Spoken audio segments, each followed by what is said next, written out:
Be me newly hired manager at a mid-level corporate marketing shop. Not elite, but solid enough to matter. Took over about a year ago. Guy before me was ancient. Probably thought diversity meant decaf next to regular. Department felt dusty. Quiet boys club energy. Not loud sexism, just the assumption their voices mattered more. Walked in day one ready to fix it. Wanted a progressive, inclusive, forward-looking team. A place where women could actually create without getting steamrolled. First change was meetings, new rules, women speak first, men go after to support or ask clarifying questions, no interruptions, no domination. Some guys looked lost, but they complied. They knew the rules changed. Women looked relieved, could see it in their faces. Finally, someone backing them. Team was a mix, a few older guys waiting for retirement, a couple younger dudes eager to adapt, easy to shape, and several women, all capable but clearly trained to stay quiet. One stood out, named Lauren, smart, talented, soft-spoken.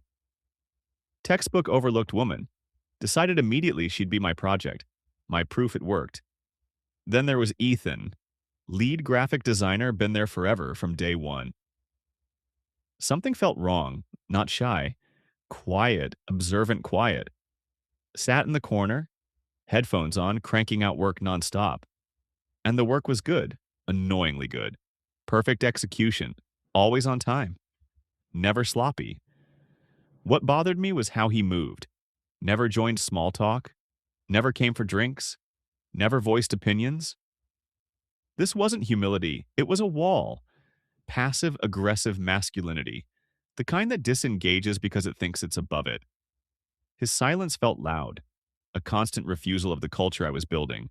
Tried pulling him in early. Team meeting, called on him directly. Ethan, how can we make our design workflow more inclusive? He looks up, slow blink, dead calm. I focus on delivering the best product based on the client brief. Room goes dead silent. Cold answer, dodged the point completely. Told him inclusivity wasn't just output. It was the process. He nods, says, I understand. But I knew he didn't. He was a relic, a ghost from the old system. Other guys learned fast, nodded, dropped buzzwords, played along. Ethan didn't, just worked. Quietly, competently a few months in. Big project lands. Full rebrand for a major client. High pressure, high visibility. Design was the core, meaning Ethan was the core. I ran coordination, handled client calls, tried pushing Lauren into creative direction. Client kept asking for that specific style, which was clearly Ethan's. For weeks, he turned into a machine. Late nights, anticipating problems, fixing issues before they surfaced. Complex feedback turned into clean solutions overnight. Couldn't deny it. He was carrying it.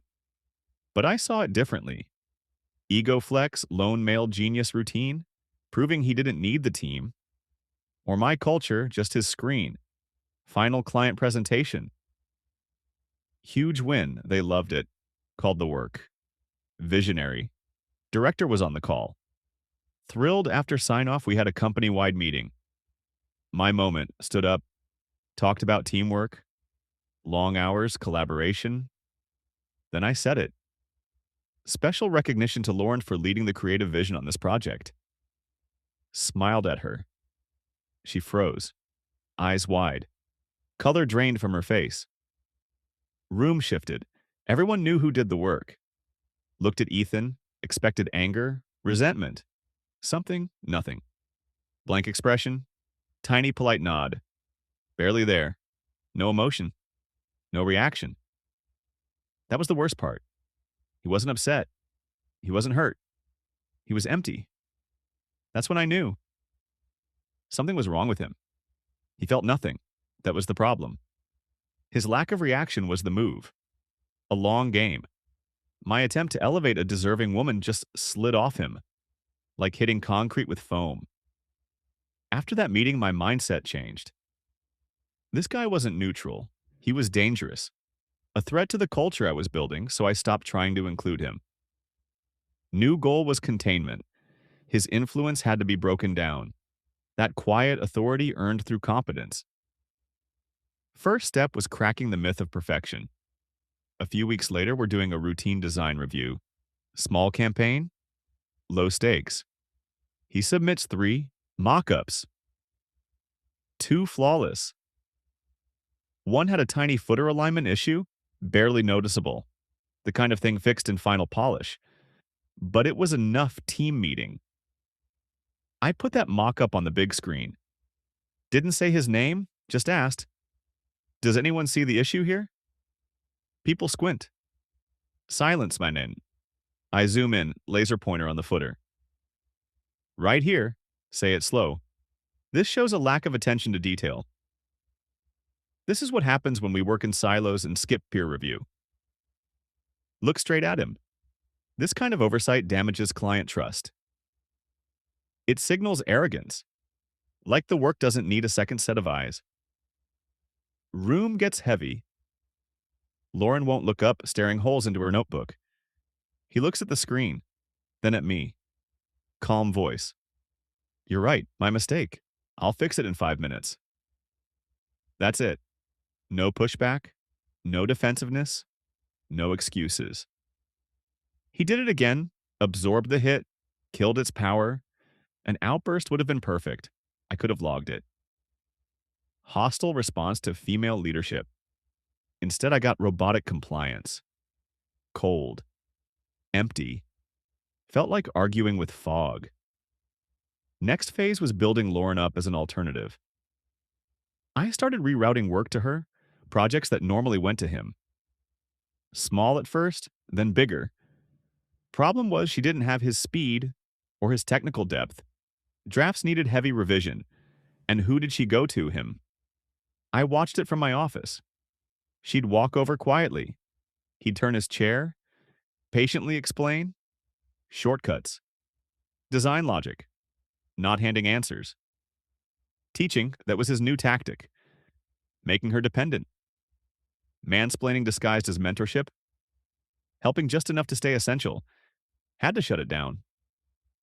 Called her into my office. One of our mentoring check-ins had praised her growth. Told her she was stepping into leadership. Then brought him up. Said I noticed she'd leaned on him a lot. Told her collaboration was good, but dependency wasn't. Framed it as career advice, explained how senior men sometimes help to keep women junior. Ego boost from being the expert. Told her she was too talented to be a sidekick. She hesitated, said he was actually a great teacher. Told her that was the danger. He was making her feel like she needed him. Gave her a plan for 1 month. Any problem goes to me first. We solve it together. Prove she didn't need a crutch. She agreed, reluctantly. It was a disaster. Her output tanked, projects stalled. I spent half my day stuck on design issues I barely understood, ending with private Google searches, tutorials, forums. It was exhausting but necessary. I was breaking their connection, freeing her through all of it. He never changed, never complained, never asked questions. Took the boring leftovers, executed them perfectly. No resentment, no curiosity. Just clock in, work, leave. His professionalism felt aggressive. A silent accusation. Every flawless minor task felt like judgment. Tension kept climbing. Even if I was the only one who felt it. So I started documenting a private file. Bullet points. Refuses to integrate with team culture. Pattern of non-communicative behavior. Passive resistance to female authority. Page grew fast. All vibes, no proof. No angry emails. No missed deadlines. No blow-ups. Just silence, that was all I had. But I knew what it meant. I always did. Breaking point hit about 6 months into my role. Director calls me into his office. Says HR forwarded an anonymous report complaint about low morale. Mentions favoritism, unclear project ownership, no names, not me, not him. But I knew it was him.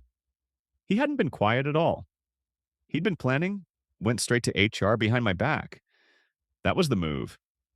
The escalation. Director does his usual corporate shrug, tells me to monitor the situation, make sure everyone feels supported. Classic conflict avoidant executive. I leave his office with my stomach burning. Gloves were off if he wanted to play dirty. I'd show him how decided subtlety was over. No more managing from a distance. I needed him in a room. Needed him to crack. Needed something I could document. Sent a meeting invite, end of day. Subject line: performance review and future expectations. Just the two of us. He accepts within minutes. No questions. Walks into my office right on time. Sits down. Not nervous. Looks like he's waiting for a weather update. I close the door, start with my vision, collaboration, communication, mutual support. Then I tell him he's failing at all of it. Pull straight from my private notes, say his passivity drags the team down, that his refusal to engage reads as hostility. Call him a lone wolf in a team environment. I pile it on, watching his face, waiting for something. Nothing. Hands on his knees. Listening calmly. I go sharper. Tell him I believe he's undermining my authority. He blinks, asks why I'd think that voice flat. I fire back. Even your silence is protest. You disapprove of the changes instead of speaking up like an adult. You hide behind work and headphones. He pauses, then responds. Perfectly polished. Never had negative feedback. All tasks completed on time. Helped every coworker who asked, only goal is to do his job well. Corporate armor. An answer made for recording. I realize I'm stuck. So I escalate, I lean forward. Lower my voice, tell him clearly. His performance isn't the issue. His attitude is, say, I'm considering formal action, a performance improvement plan, a PIP, career death sentence. This had to get something, fear, anger, anything. He looks me dead in the eye, unreadable, holds it, then says, I understand. 2 words, no questions, no defense, no argument. I freeze, it was unreal. Passive aggression at a master level. He was daring me, treating my biggest threat like background noise. I dismiss him, mind racing. He won that round, but it wasn't over as he leaves. I feel an actual chill. This wasn't just a difficult employee. This was someone cold, calculated, smarter than I'd assumed. That night I decide. No more games. I'd build a case to fire him, hard without real mistakes. But I'd find them, document everything. Every interaction, every slight, every moment of non-compliance. I'd weaponize his silence, didn't know he was thinking the same thing. Day after the PIP threat. Something changes. Subtle, but I notice everything. He brings a new pen to meetings. Sounds stupid, but it's sleek. Black, thicker than normal. Clicks it once at the start, once at the end, sets it perfectly parallel to his notebook. New variable and break in routine. People like him don't change habits randomly. First thought, nervous tick. New anxiety outlet, but he wasn't anxious. Never was. Second thought, it was a message, a symbol, his quiet little statement. I decide to ignore it. Distraction. Head game. I stay focused. I needed something real, a concrete failure, not just bad vibes. So I assign him a task, one designed to break him. We had a client nightmare reputation, constantly changing their mind. Client needed a small batch of web banners. I hand him the brief, but I leave something out. On purpose. Private call with the client earlier.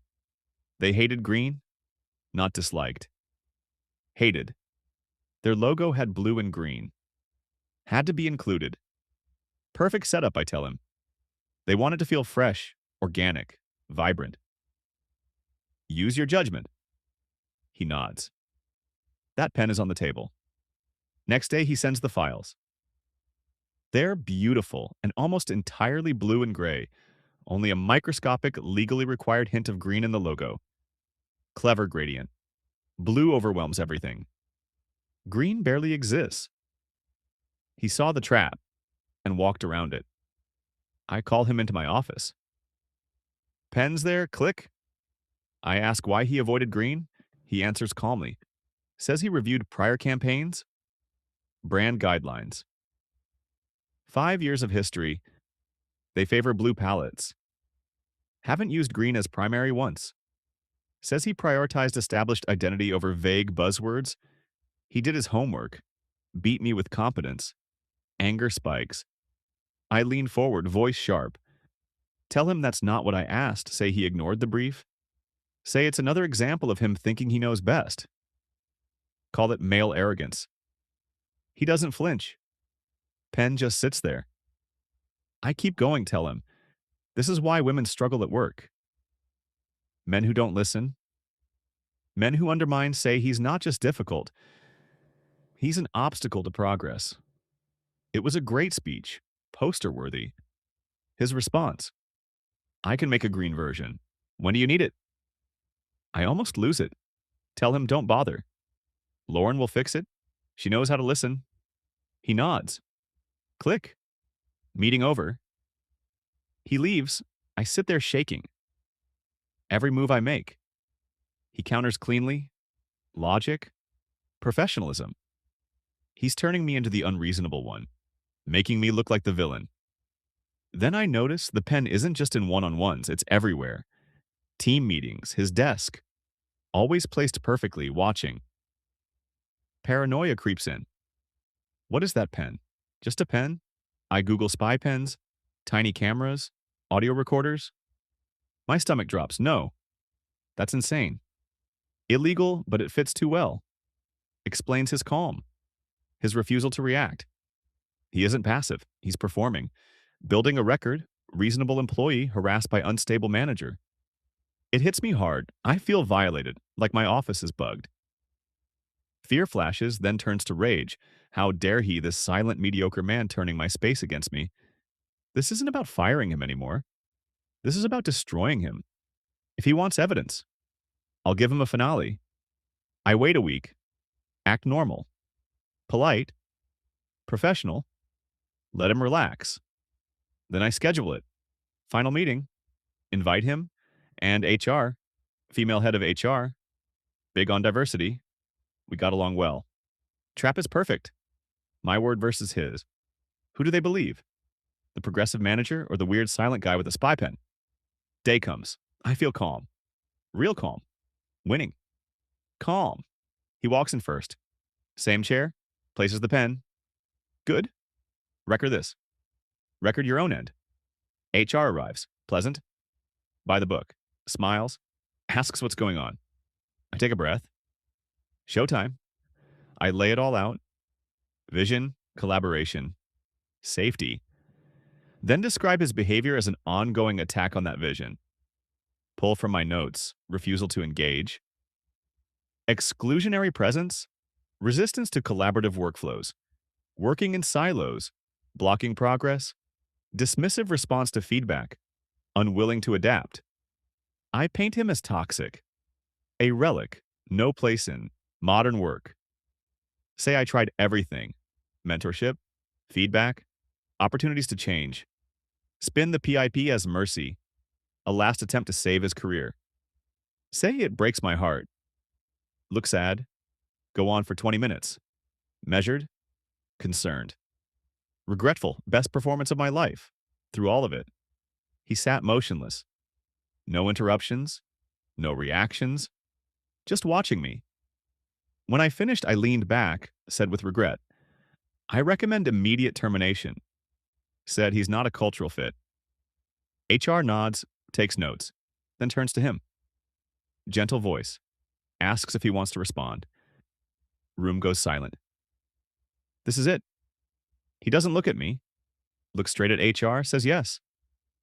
Same flat, calm tone, says everything I said is subjective. A story I've been building for months says it's contradicted by facts. HR frowns, asks what facts. He reaches forward, picks up the pen, holds it up, says it's not a pen, says it's an audio recorder, says for 3 months. Ever since I threatened his career privately, he's recorded every interaction. My blood drains. Air leaves my lungs. It's real. HR's eyes go wide. Asks if he recorded me. He says yes to protect himself, to create a factual record. Says he knew he'd need it from a manager targeting him for attitude and gender. I whisper, say it's illegal. He finally looks at me, emptiness gone, replaced with pity. Says check state law. One party consent. He consented, turns back to HR, says he has over 14 hours of audio. Me blaming male arrogance, me saying men should step back. Regardless of experience. Pauses, says he has a recording of me saying, men like you drag society backward. Says that was 2 weeks ago. Also has the full meeting audio, where I credited his work to Lauren publicly. Sets the pen down. Says files are dated. Time-stamped. Stored in the cloud. Says he can email the link now. Says they can hear the difference between my public tone and what I say privately. Silence. AC hums. My brain is white noise. HR stares at the pen, then at me. Her smile is gone, replaced with pure legal terror. She stammers, says we need to pause. He nods. Says he'll send the link. Expects legal review before further discussion. Stands up. Packs notebook and pen. Thanks HR. Doesn't look at me like I don't exist. Walks out, door closes. I'm alone with HR. She won't meet my eyes. Whispers. Asks what I did. Next 2 days blur. Sent home. No contact. Email cut. Slack. Disabled. I sit on my couch staring at the wall, replaying everything. I was so sure, so convinced. I was right. He used my own words against me. Turned my ideology into evidence. Call comes 2 days later. Director, my cold voice about no pleasantries. Says lawyers reviewed audio, says I exposed the company to serious liability. Gives me 2 options. Option 1, fired for cause, no severance. Fight unemployment. And they won't stop him from suing me personally. Option 2, I resign immediately. Sign an NDA, get 2 weeks severance, neutral reference. They handle him internally. 10 minutes to decide. There was no choice. I was finished. I took the deal, typed my resignation shaking, emailed it. Next day, I return after hours. Empty office. Packing a sad box. Plants. Mugs. I see him still working late. Monitor glow. Director beside him. They're talking. Director laughs. Pats his shoulder. Respect. Camaraderie. He's not the quiet guy anymore. He's the one who won. I leave through a side door. Don't want him to see me. Never saw them again. I lost my job, my reputation, my self-respect, and he did it all without ever raising his voice.